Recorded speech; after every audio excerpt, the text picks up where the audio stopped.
Everdark, Episode 110, Wyvern.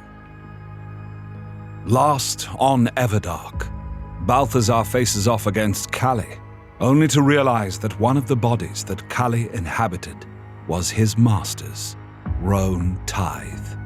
Rage fills Balthazar, and he takes control of Callie's mind, torturing them like he was tortured. Only Damon's intervention stopped Balthazar from falling into full darkness. We now turn to Fiona. Earlier, Fiona felt the air thicken, and the temperature drop even further before the ghosts stopped streaming towards the Well of All Souls. It was as if time stopped. She blinked, and the souls were pouring upwards. They reared up like a tidal wave around the well itself, and they hung there before they crested and flowed outwards towards Caemorn, Balthazar, and herself. Balthazar! She gasped and reached for his shoulder, ready to teleport them out of the way. But he wasn't there.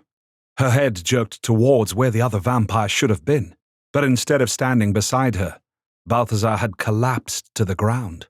Her mouth opened in an O of horror and surprise. What had happened? Had he been given his second death? Had his soul been sucked out of his body? She glanced up. The souls were flying towards them, mouths opened in howls of rage, eyes black pits that showed a fierce and terrible glee, fingers outstretched like claws ready to rip them apart. There was only one thing she could do to help Balthazar and herself. She dropped to her knees and put her hands on Balthazar's chest. Just as she felt the cold, clammy fingertips of the nearest ghosts touch her knee, she teleported them away from this place. They landed only about 500 feet from the Well of All Souls, a small opening in the midst of the trees that she had noticed on their walk to this place. They were out of sight of the ghosts, if the ghosts actually needed to see them to find them. She turned Balthazar over onto his back. His eyes were closed and his lips were parted. He looked asleep. His eyeballs moved under his closed lids as if he were in REM sleep. She slapped his cheeks, at first lightly, and then harder. Balthazar! Balthazar! She hissed frantically. You've got to wake up, damn it! You've got to wake up, Christian is in trouble! She looked towards the Well of All Souls, and it looked to be a wash of white. The souls were so close together that she couldn't see the well or the trees or anything. She certainly didn't see Christian, who had sunk down into the rush of spirits, and she didn't see Caemorn either. Balthazar, God damn you, wake up! She cried. But Balthazar's head just lolled from side to side with cheeks reddening with every slap, but not consciousness opening his eyes or lightening his lips. He was well and truly unconscious. He couldn't help her. He was down for the count. Fiona struggled to her feet. Her right knee, which the ghosts had touched, felt like it had a dead spot in the center. She fiercely rubbed her hand over it, and sensation started to come back almost immediately. It tingled painfully as it came back to life. That was just one touch. What's happened to Christian and Caemorn, who were in the middle of all this? She had to get them away from the ghosts. If she went to get help now, it might be too late for them. No, she would have to teleport in and out so fast that the ghosts wouldn't even know she was there before she wrenched them out of harm's way. This will take pinpoint teleporting, she thought, and drew in a deep breath and narrowed her eyes. She could do this. She pictured in her head exactly where she'd seen Christian sink down into the mist of ghosts. She could picture the edge of the well, the way the stone was cracked and smoothed down almost as if the passage of the spirits had worn it down like water does to mountains. She imagined how many spans of her own hands it was between Christian and the stone lip. She could almost feel Christian's body underneath her hands. I've got you. She teleported, and her hands closed around slender shoulders that were so cold they nearly froze her palms. She gasped and released Christian.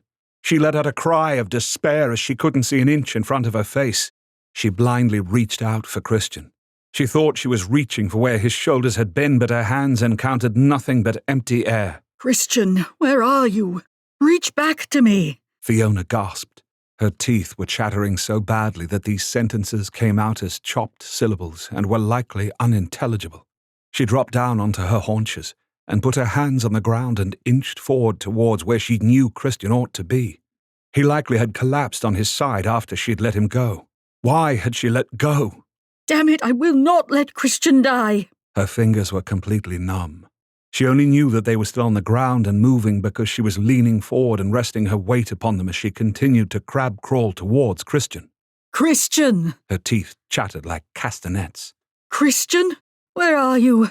Answer me! The deadening cold stretched from her fingertips to her elbows now. It felt like her forearms might just snap off at the joint. That cold kept moving up and up. She imagined what it would feel like touching her head, her mind. I should leave here. It's not safe. I can't do anything to help anyone. I need to run away.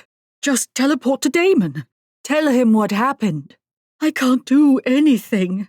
I'm just a normal vampire. I'm not special. I'm just... A girl's face floated before her in the pulsing wave of ghosts.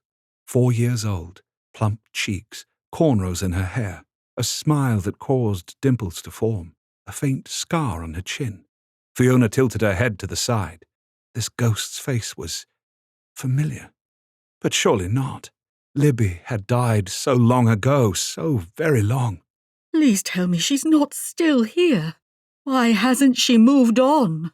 The girl, her baby sister, smiled at her, so winsomely and warmly as she always had that the deadening cold seemed to retreat for a moment. You need to help them, Fiona, Libby said, though there were no words. You need to help them. I can't. I am just one person. I'm just... No, you aren't. You've always been different. Special. Don't you know? Don't you remember? Libby pressed her, still smiling even as she was clearly asking Fiona to remember that terrible night. I don't want to remember, Fiona told her, not with her lips. Those were numb and they felt like they were sewn together with frost. You have to remember. You have to understand yourself. Come on, Fee. Remember. Libby urged. For me? Please, Fee. The memory came over Fiona of a house filled with smoke from a fire, of her on the ground in the second-floor hallway of her home, thinking she was going towards her little sister's bedroom door, only to find herself near the stairs, which was the exact opposite direction. The smoke was so thick that she had gotten turned around somehow. She turned her head to look back at where her sister's room should be, but it was all smoke and the reflected light of flames. The fire is coming. I need to get out, but Libby... The fire roared around her. The smoke was so thick it felt like she was breathing in water. Her eyes blurred and stung. Tears left her eyes only to dry from the fierce heat 1/2 inch from her tear ducts. Go to get Libby. Fiona turned on her hands and knees. The wooden floor pressed against the bruises she'd gotten from playing outside that day. The floor was hot, and her hands felt like sausages baking on the flat-top grill at the restaurant her father worked at, as she shuffled back towards where she hoped her sister's room was. She imagined them splitting, and the fat spilling out of them and sizzling as it hit the floor. She would only be able to feel the terrible rents in her skin and not see them happening as the smoke was so thick that she could see nothing. She would not hear the sizzling of her own fat either, as the fire roared so loudly that it was deafening. She slid her right hand forward and let out a scream that she couldn't hear. It was too hot, too hot. She imagined flames licking the underside of the wood. She was being baked. The house was an oven. She tried sliding forward again, but the heat was like a wall pushing her back. She retreated inch by inch by inch, even as she screamed her sister's name. But it was like screaming into the void. The fire consumed her words. Suddenly her knee had found open air instead of more floor, and she tumbled backwards. She bounced down several steps and landed on her side in the middle of the stairwell. She drew in a ragged breath that was more soot and heat than air. Her throat closed so tight she could only get the faintest trickle of air down it now. She turned her head and thrust her face down to the floor and where the last of the clean air was. She opened her lips against the wooden stairs. She breathed against the hard material. A faint little stream of clean air flowed into her lungs, keeping her barely alive, a thin thread of oxygen. You need to go, Fiona. A familiar voice told her. Her head jerked up and she took in another lungful of smoke. She couldn't speak, yet she somehow said in her mind, Libby? You need to go, Fiona. her baby sister told her, but the voice didn't seem to be attached to a body. For new members, it can be overwhelming to get hit with my entire story archive at once. So I want to tell you about one of my greatest hits, The Elven King's Blade. It's high fantasy. Here's the blurb. Elven King Athodin and modern human Kieran are unknowingly bonded across realms, but unless they complete the bond, they will die. Discovering his blade as human is impossible for Athodin to accept. For Kieran's part, accepting his fate to save an elven kingdom is just as hard to take. The Elven King's Blade is a fan favorite, and I hope you check it out if you decide to become a member of my serial website, wraithrain.com. Fiona swept her arms through the air all around her, but no Libby. No pretty, plump girl with laughing brown eyes and hair in cornrows. No warm body to embrace and carry down the stairs like she had every morning. Libby! Frantically, she grabbed at the smoke, but no sister.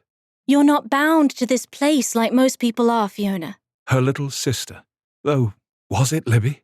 Said. You need to go. Just let go. No, I have to find you. I've found you. Where are you? Come here. I'll carry you down. No, Fee. You can't leave by the stairs. Fiona didn't just feel the heat from the second floor now. She felt it from below. Smoke was all around her, blocking out the stairway that curled down to the first floor of their home. But she could see orange and red and yellow through that dense grey smoke below her. Libby, we're trapped.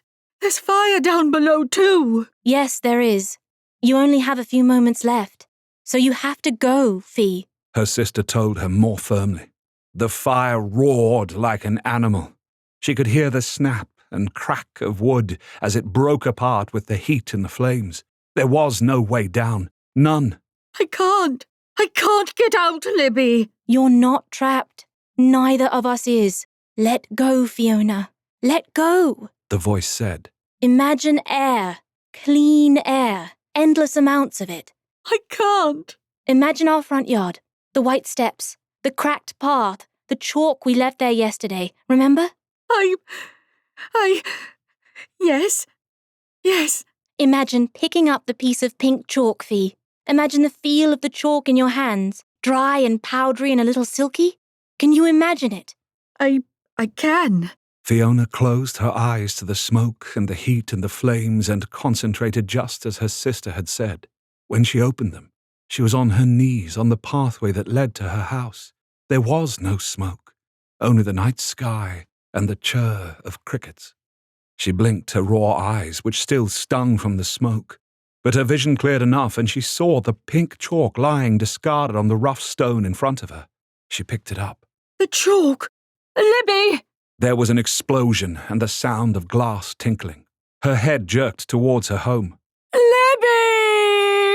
Flames roared out of the upstairs windows like a monster's call to battle.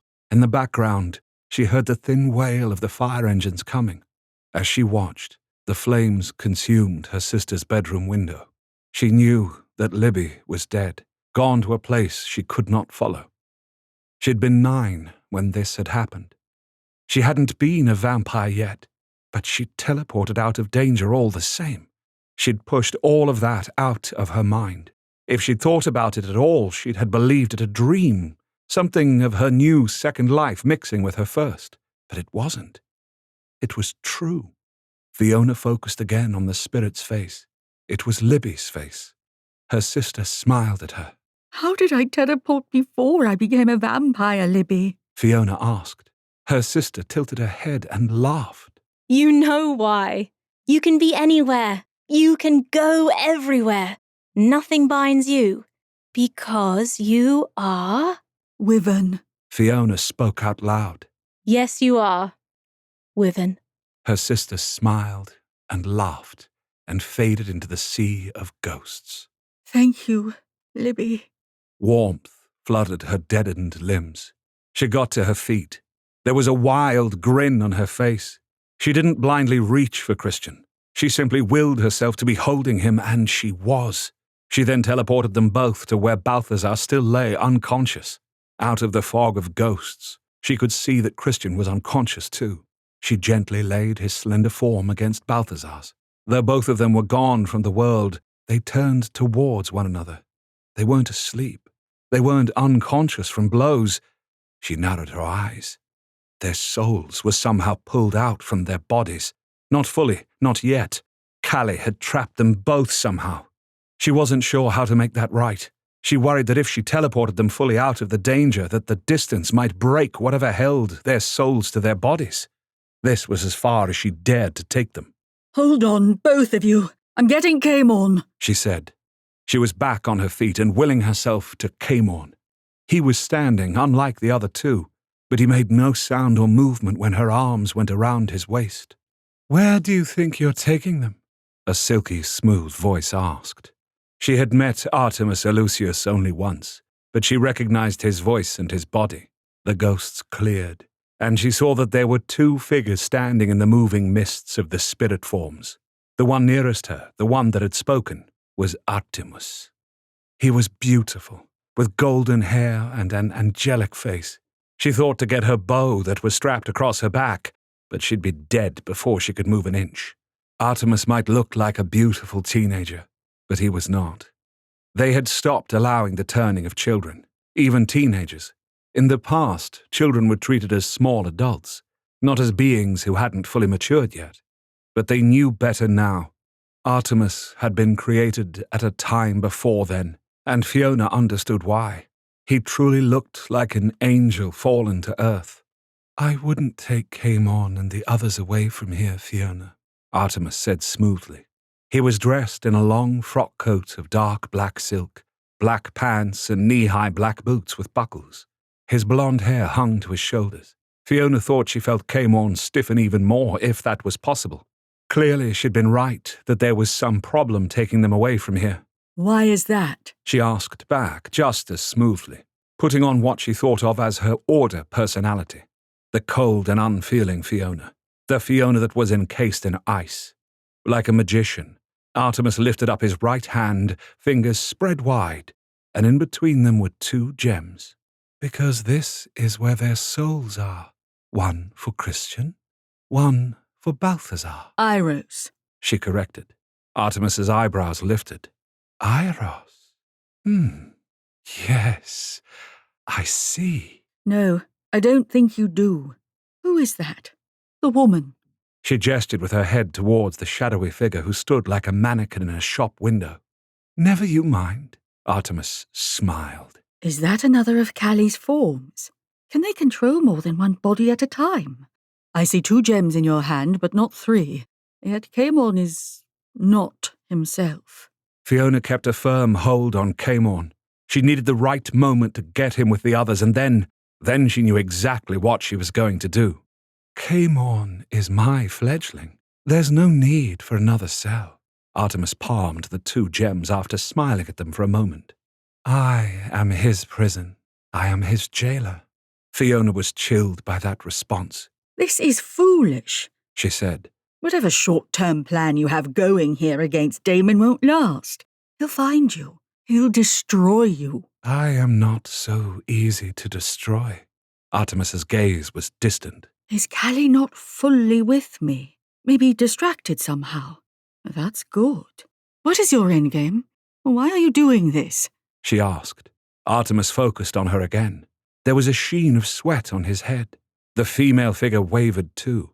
Artemis's voice was still smooth as he said, "Damon must earn his crown." So you think you're helping him by being his adversary? Fiona could not hide her disbelief. "Tell me that you didn't want to test him yourself. You wanted to know his intentions, didn't you?"